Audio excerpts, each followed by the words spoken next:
Baik, Assalamualaikum warahmatullahi wabarakatuh. Perkenalkan, saya Bintang Dwi Imam Dermawan dari kelas TRPL 2B pagi.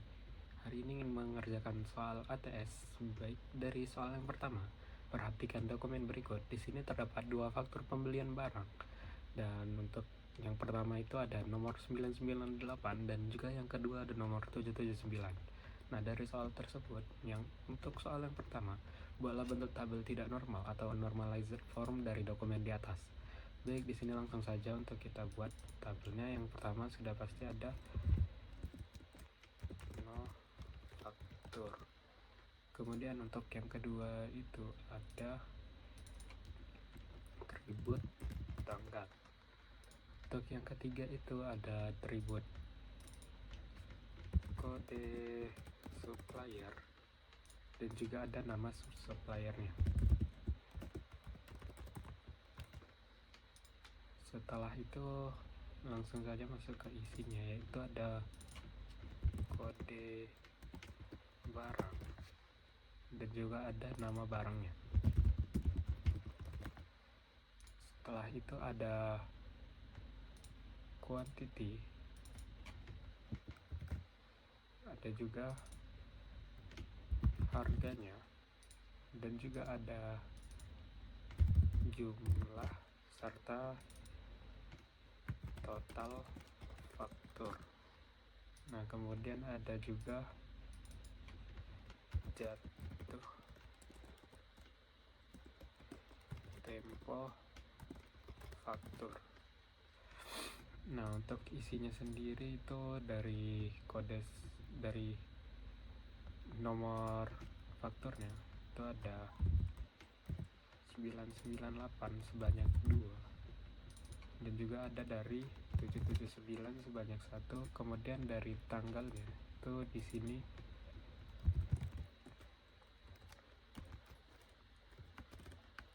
dari 07/02/2001. Kemudian yang kedua juga sama, dan yang terakhir di sini pada tanggal 2 bulan 2 2001.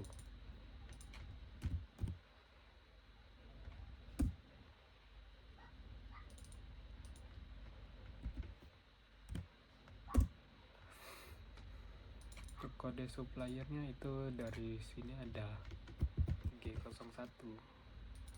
Di sini juga sama G01 dan yang kedua itu ada S02. Untuk nama suppliernya itu di sini dari Gobel Nusra. Dan yang kedua juga sama.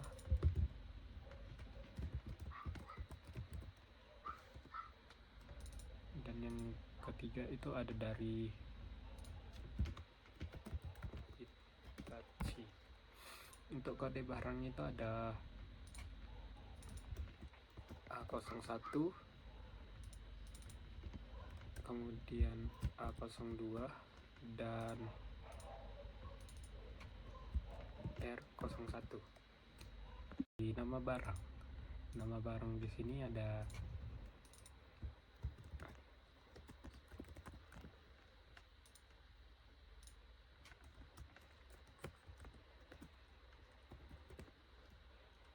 AC split setengah PK dan ada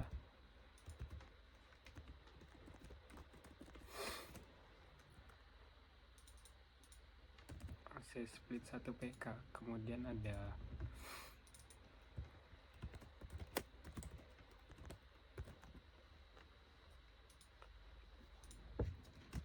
rice cooker C3. Untuk kuantitinya di sini masing-masing mempunyai 10.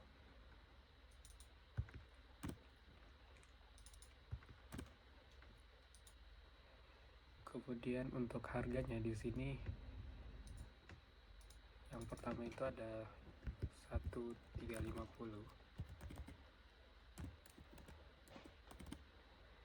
Yang kedua itu ada di 2 juta dan yang terakhir itu ada di 150. Untuk jumlahnya itu ada di 13.500.000. Di sini ada 20 juta, dan di sini ada 1,5 juta. Untuk total fakturnya itu di sini ada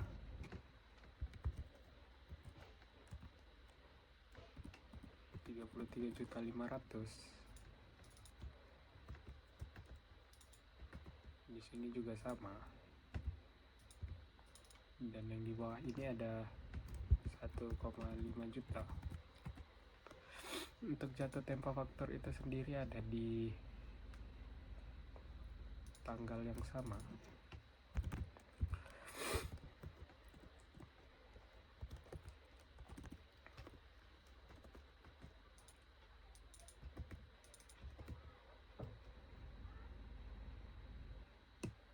Ini langsung saja kita lanjutkan ke soal nomor 2, yaitu dilakukan proses normalisasi dari tahap 1 NF sampai dengan 3 NF.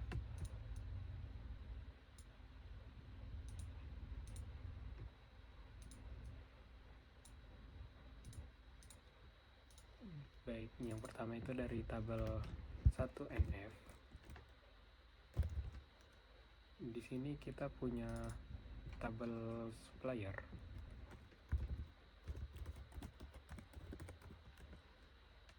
Dalam tabel supplier itu ada kode supplier dan juga nama supplier itu.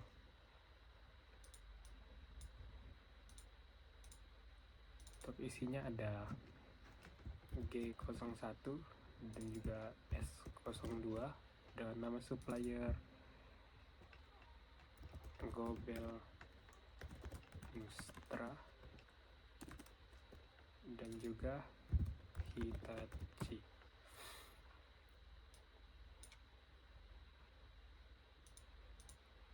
Kemudian untuk tabel yang kedua itu ada tabel faktur. Tabel faktur di sini sendiri isinya ada no faktur, kemudian ada tanggalnya, kemudian ada kode supplier dan juga jatuh tempo faktur. Kemudian yang selanjutnya itu ada total faktur. Nah, untuk isinya sendiri itu sesuai dengan yang di atas, yaitu 998 dan juga 779. Untuk tanggalnya ada di 07/02/2001.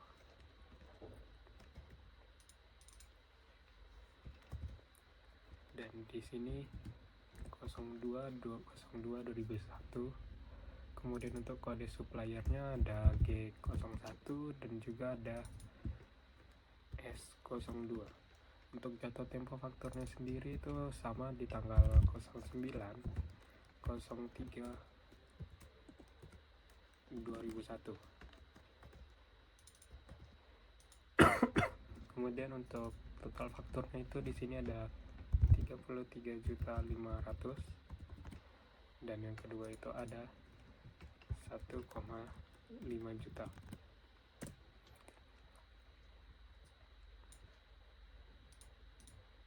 Untuk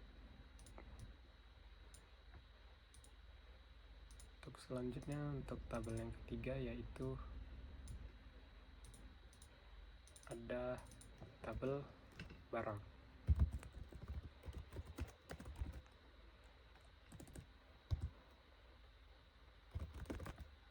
Untuk tabel barang itu ada dengan isi kode barang, kemudian ada nama barang, kemudian ada juga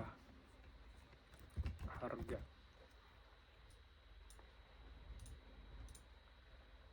Untuk isinya itu ada A01, ada A02 dan juga ada R01. Kemudian untuk nama barangnya ada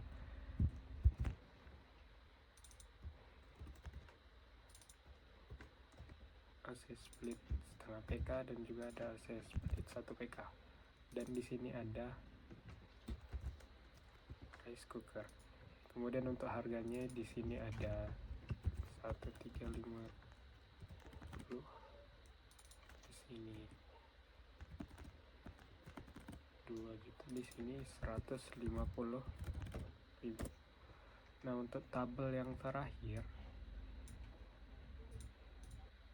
kita punya tabel detail.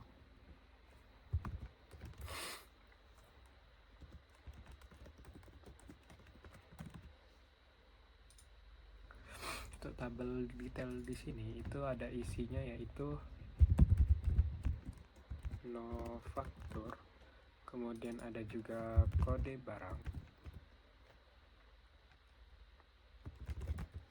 kemudian ada juga dari kuantitinya, dan yang terakhir itu ada jumlahnya. Untuk nomor faktor itu ada di 998 sebanyak 2, dan juga ada 779 sebanyak 1. Untuk kode barangnya itu ada A01, A02, dan juga R01. Untuk kuantitinya masing-masing tadi sebanyak 10 buah, dan jumlahnya itu ada di yang pertama 13.500.000, yang kedua itu ada 20 juta, dan yang ketiga itu di 1,5 juta.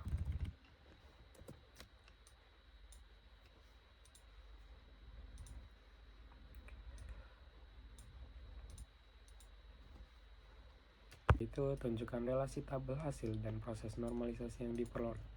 Untuk tabel hasilnya itu kita mempunyai 4 tabel, ada tabel supplier, tabel faktur, tabel barang, dan tabel detail faktur. Nah, untuk relasi itu sendiri, kita memiliki relasi antar tabel supplier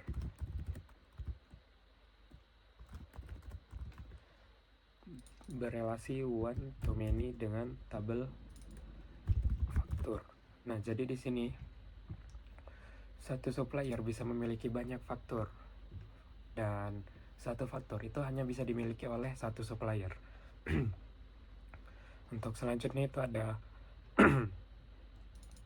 tabel faktur itu berelasi one to many dengan tabel detail faktur. Jadi di sini satu faktor itu bisa berada di banyak detail faktor, namun satu detail faktor hanya bisa menambahkan satu faktor itu sendiri. Kemudian ada tabel barang itu berelasi one to many dengan tabel detail faktor. Jadi di sini satu barang itu hanya bisa dimiliki atau ditransaksikan ke dalam satu detail faktor, sedangkan satu detail faktor itu bisa memiliki banyak barang di dalamnya. Selanjutnya yaitu lakukan penerapan dengan SQL dari hasil normalisasi yang diperoleh. Baik, di sini langsung saja kita membuat nama database BBATS Praktikum PBD nomor 1, kemudian masuk ke SQL, dan langsung saja kita create table. Untuk nama tabel itu supplier, kemudian kita isi dengan kode supplier dengan tipe datanya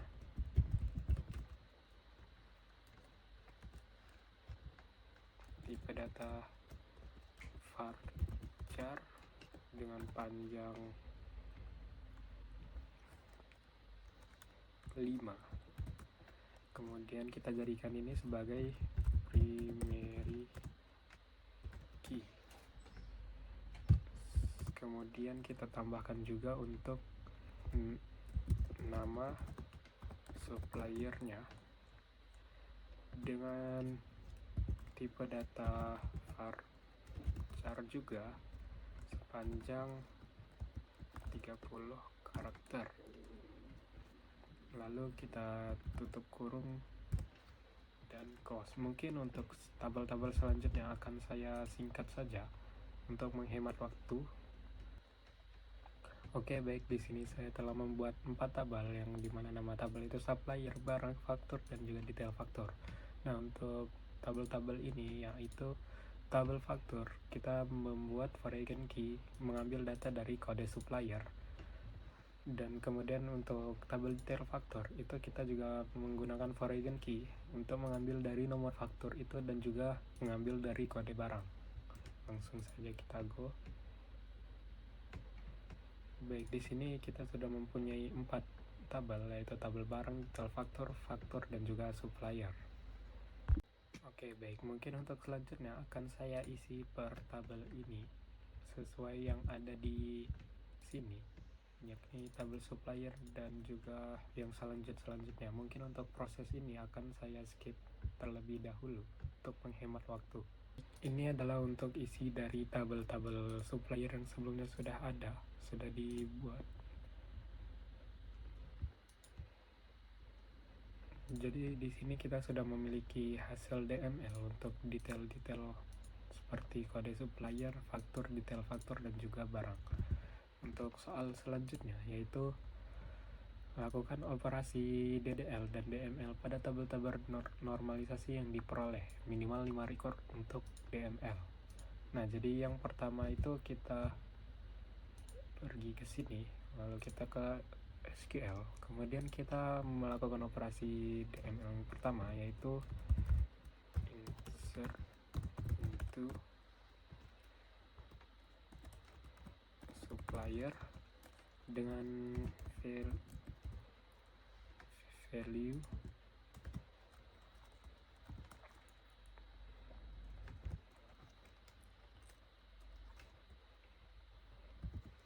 G02 misalkan, kemudian dengan isi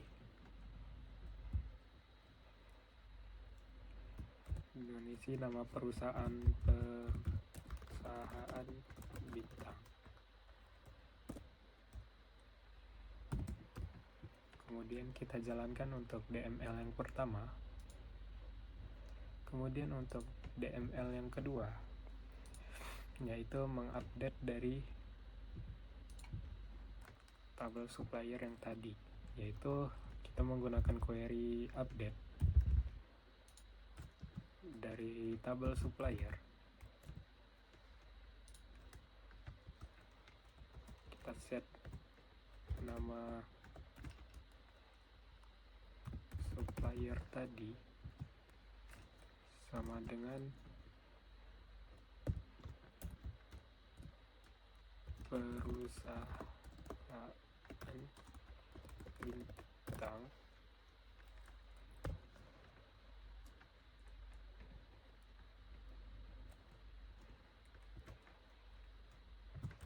satu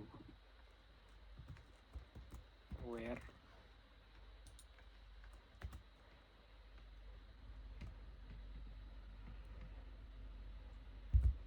kode supplier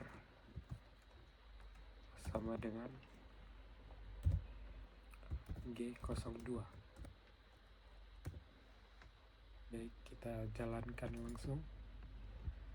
Di sini pada tabel supplier G02 itu yang awalnya dari perusahaan bintang menjadi perusahaan bintang 01. Dan untuk proses DML selanjutnya mungkin kita akan menghapus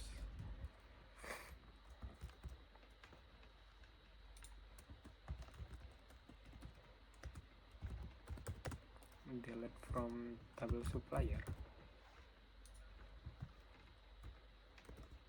where kode supplier sama dengan G02. Langsung saja kita jalankan. Baik, untuk tabel supplier sendiri sudah terhapus untuk kode supplier Geto02 dan nama supplier bintang perusahaan bintang tadi. Untuk proses DML selanjutnya mungkin kita akan proses biasa, yakni proses select.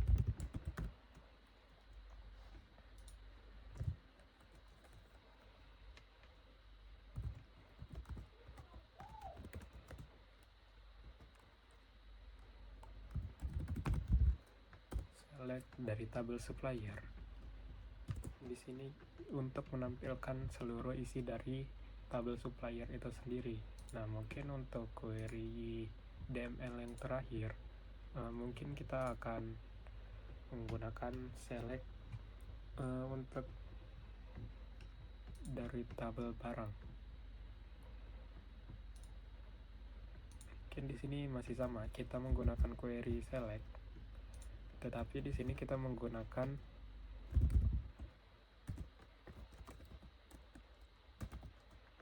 klausa where.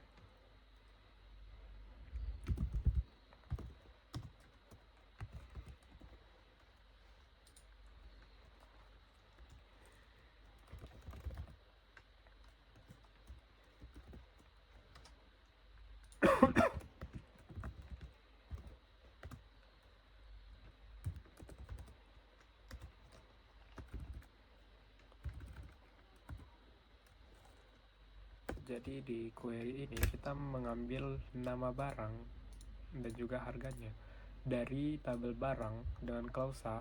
Jika harga lebih dari 1 juta, maka data tersebut akan muncul.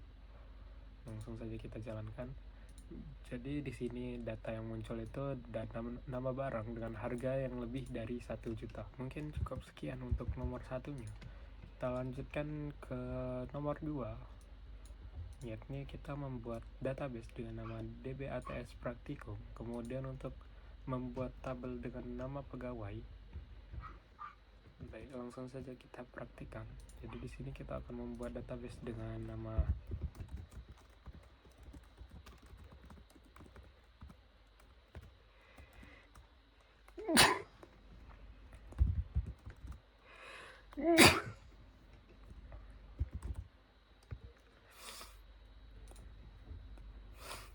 dan kita akan membuat untuk tabel pegawai.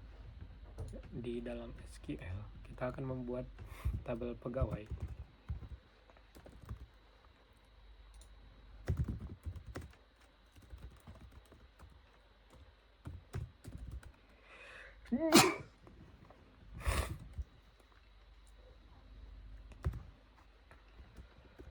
Yang pertama itu kita ada menggunakan ID, akan membuat ID dengan tipe data integer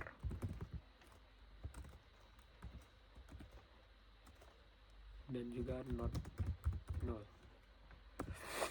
Kemudian kita akan membuat atribut nama dengan tipe data panjangnya 20 dan juga not null.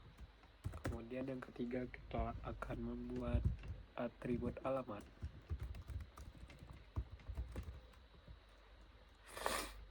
dengan tipe data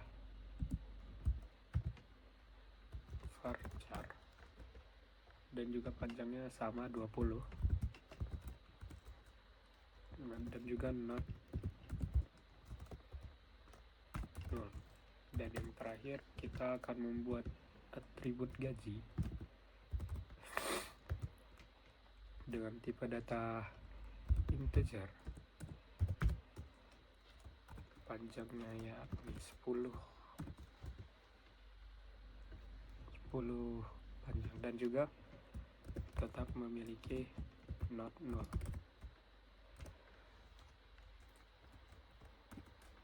Langsung saja kita jalankan. Baik, di sini sudah ada tabel pegawainya. Baiklah, mungkin untuk selanjutnya kita akan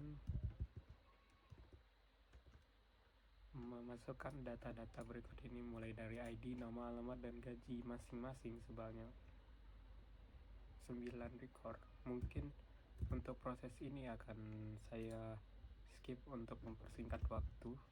Baik, ini untuk insert into pegawainya. Di sini kita sudah memiliki 9 record dengan ID sampai 108. Kemudian untuk soal selanjutnya, hapuslah record dengan ID 100. Baik, kita langsung saja di sini.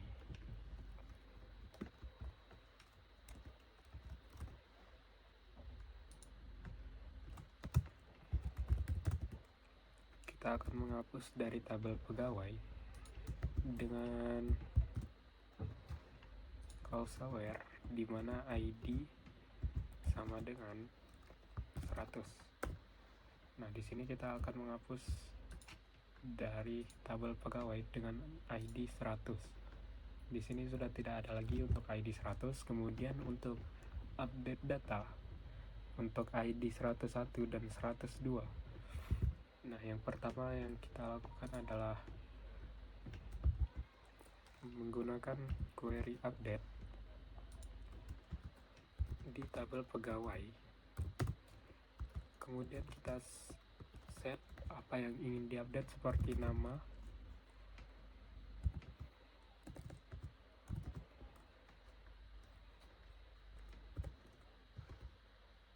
Naila,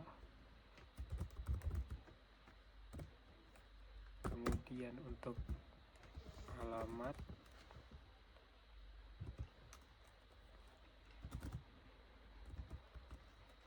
Surabaya,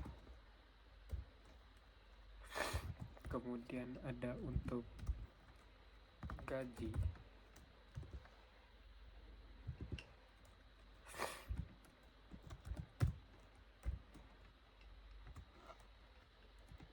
gajinya ini karena berupa integer jadi tidak perlu menggunakan petik.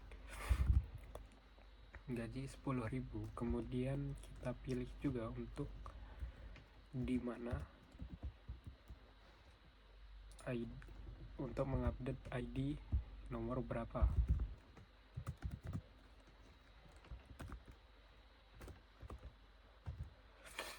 Setelah itu langsung saja kita jalankan. Untuk ini sudah berubah menjadi Naila. Kemudian untuk yang kedua,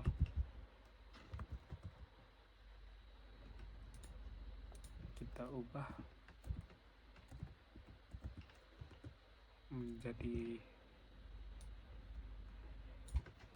Raffi, kemudian alamatnya ada di Semarang, dan juga gajinya 14.000. Untuk ID 102. Kemudian kita jalankan, dan untuk tabel pegawai sudah berubah. Oke, baiklah, untuk soal selanjutnya, lakukan perintah SQL untuk menampilkan semua kolom dari tabel pegawai. Baik, kita ulang dari awal.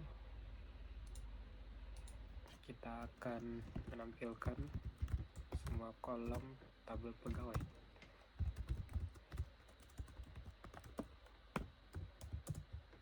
Di sini sudah terdapat 8 tabel. Kemudian kita lakukan lagi query selanjutnya, yaitu kolom nama dan gaji dari tabel pegawai. Berarti di sini kita akan melakukan query select lagi. Tapi di sini kita hanya menggunakan nama dan juga gaji from pegawai. Dan yang muncul hanya ada nama dan gaji dari pegawai tersebut. Kemudian untuk yang selanjutnya, kita akan menampilkan kolom nama dan alamat yang mempunyai nama dengan awalan F. Jadi dari sini di SQL ini kita akan menggunakan query select lagi. Namun kita hanya akan mengambil nama dan juga alamat dari tabel pegawai. Kita menggunakan clause where dan juga menggunakan like Eh,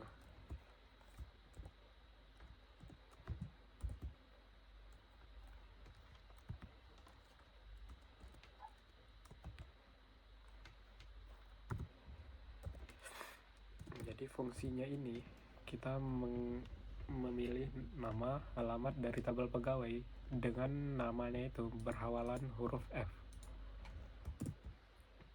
Jadi di sini terdapat dua, yaitu Fikri dan juga Faris. Nah, untuk yang selanjutnya di sini ada kolom nama yang mempunyai nama dengan akhiran N. Jadi di sini kita akan menggunakan kembali query select. Di sini kita akan mengambil nama dan juga alamat dari tabel pegawai menggunakan clause aware lagi, dan juga masih sama. Namun di sini untuk like-nya itu berbeda. Jadi di sini dari awal persen N.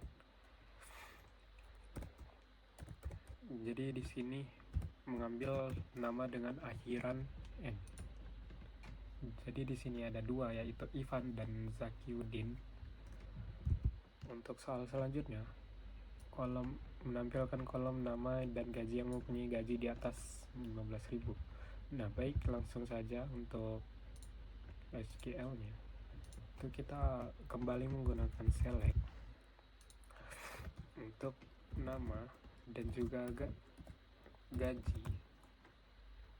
yang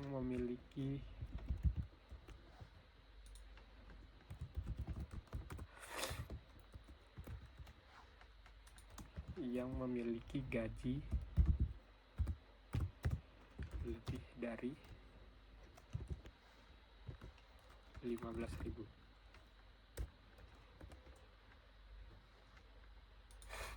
Jadi di sini terdapat 4 orang, yaitu Faris, Sigit, Ivan, dan Zakiuddin dengan gaji lebih dari 15.000.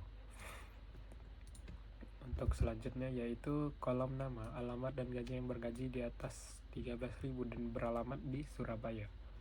Baik, untuk query ini masih sama menggunakan select. Namun kita ambil nama, alamat, dan juga gaji dari tabel pegawai, yang dimana gaji itu lebih besar dari 13.000.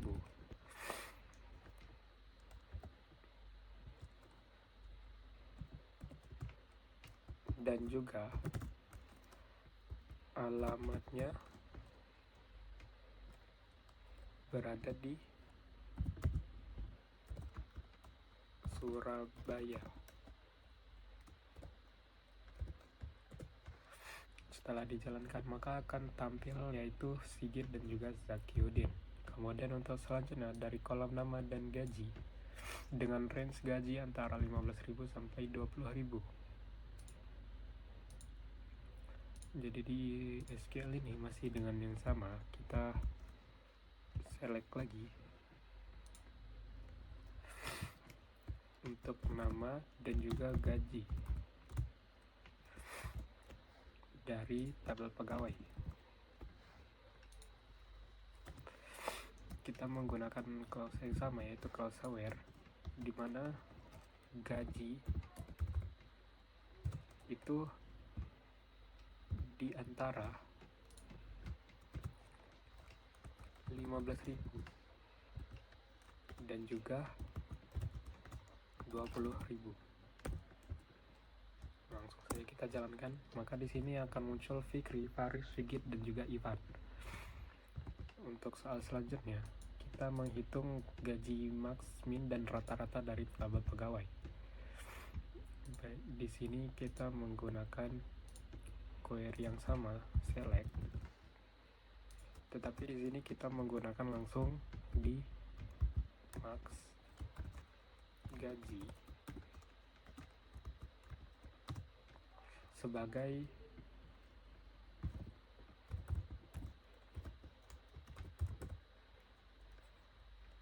Kemudian kita juga menggunakan sebagai tabel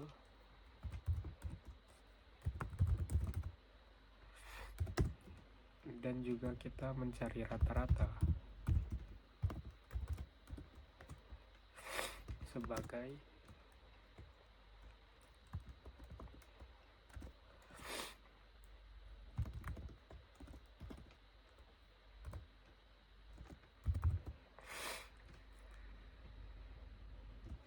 kita ambil dari tabel pegawai. Langsung saja kita jalankan. Dan di sini muncul untuk gaji maksimalnya itu ada di 21.000. Untuk gaji minimalnya itu ada di 10.000. Dan rata-rata gaji itu ada di 15.625 rupiah. Baiklah, untuk selanjutnya kita masuk ke nomor 3, lakukan instruksi berikut. Kita kemudian membuat nama database baru dengan nama DBATS Praktikum PBD nomor 3.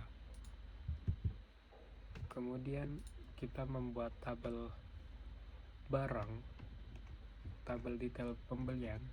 Mungkin untuk tabel barang dan detail pembelian ini kan saya singkat saja waktunya. Ini saya telah membuat untuk tabel barang, di mana tabel barang ini sudah ada DML-nya, insert into tabel barang. Kemudian saya juga telah membuat create table detail pembelian. Langsung saja kita jalankan. Nah, di sini untuk tabel barang sudah memiliki atribut dan juga isi-isinya. Kemudian juga untuk tabel detail pembelian sudah memiliki atributnya. Oke, baik. Untuk selanjutnya kita akan membuat trigger. Membuat trigger untuk mengupdate jumlah barang. Kita mulai dari delimiter. Kemudian kita lanjutkan untuk membuat trigger.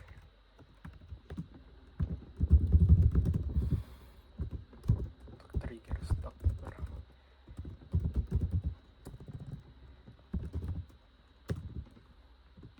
Sebelum insert,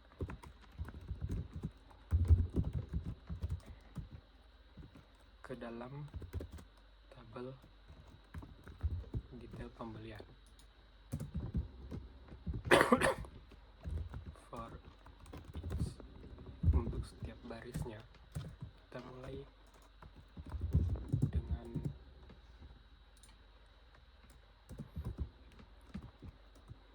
update barang.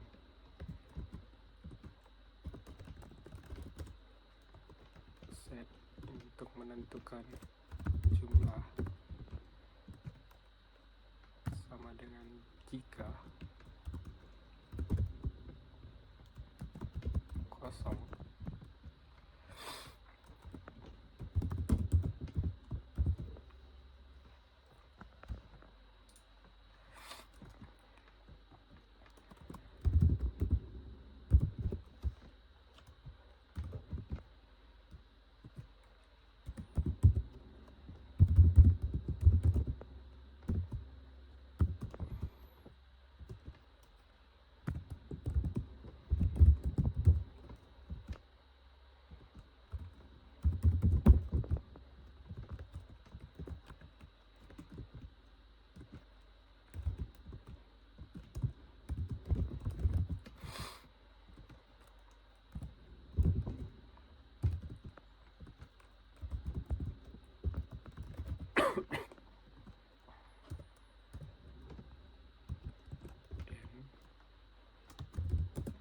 Dan juga close delimiter.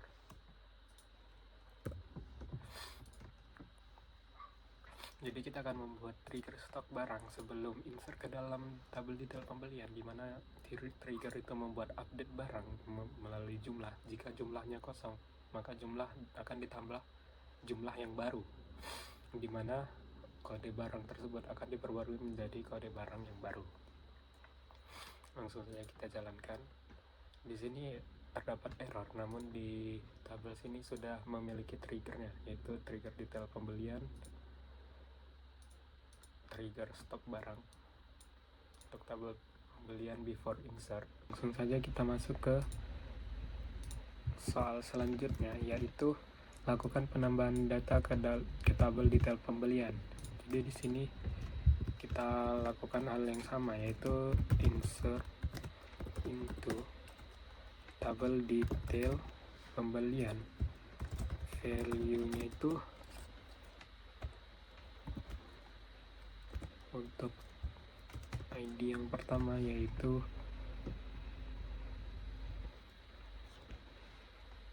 LST001 T001. Kemudian untuk harga belinya itu ada di 2000, kemudian harga jualnya 2200. Kemudian untuk jumlahnya kita buat 5, dan juga untuk pelakunya itu ada admin. Kita jalankan. Setelah itu maka untuk soal selanjutnya yaitu lihat berapa jumlah barang di LST001. Jadi kita langsung saja ke query-nya. Kita select all dari barang, dari tabel barang, di mana kode barang itu sama dengan LST001. Kita jalankan. Di sini untuk kode barang LST001 itu jumlahnya sudah berubah menjadi 5. Kemudian untuk yang ketiga, lakukan lagi untuk insert barang LST sebanyak 10. Kita lakukan lagi kode yang sama, yaitu insert into detail pembelian dengan value LST001. Harganya masih sama, harga beli 2000, kemudian harga jual 2200. Kemudian untuk jumlahnya kita tambahkan 10, dan juga ini masih sama admin. Langsung saja kita jalankan. Kita langsung saja lihat melalui tabel barang di sini. Untuk jumlah kode barang LST001 itu jumlahnya sudah bertambah menjadi 15. Kemudian untuk yang terakhir itu penjelasan di trigger. Penjelasan setiap baris pada trigger yang dibuat dan pahami. Jadi untuk penjelasan setiap baris, yang pertama itu kita membuat nama trigger. Nama triggernya itu sendiri stok barang. Untuk tabel triggernya itu bekerja, itu dimasukkan ke dalam tabel detail pembelian. Untuk waktunya itu sebelum di insert, jadi sebelum kita melakukan insert ke dalam tabel barang, maka eventnya itu akan terjadi sebelumnya. Kemudian untuk baris yang pertama yaitu begin itu untuk melakukan hal tersebut. Kemudian untuk yang kedua, baris kedua itu update. Jadi dari kita itu melakukan update ke dalam tabel barang dengan menentukan jumlahnya itu adalah, jika jumlahnya sudah ada di situ berapapun itu jumlahnya, atau 0 atau juga jumlah tertentu, ditambahkan dengan jumlah yang kita insert. Kemudian kita bisa melihatnya melalui kode barang tersebut. Jadi kita melakukan insert ke dalam barang dengan mengambil data dari kode barang. Kemudian diupdate juga untuk kode barang tersebut menjadi kode barang yang baru. Kemudian untuk di sini ada close statement, and jika sudah selesai maka akan ditutup secara langsung. Baik, mungkin cukup sekian penjelasan dari tugas saya tentang Dwi Imam Dermawan dengan NIM 052. Pamit, mohon maaf sebelumnya. Terima kasih. Wassalamualaikum warahmatullahi wabarakatuh.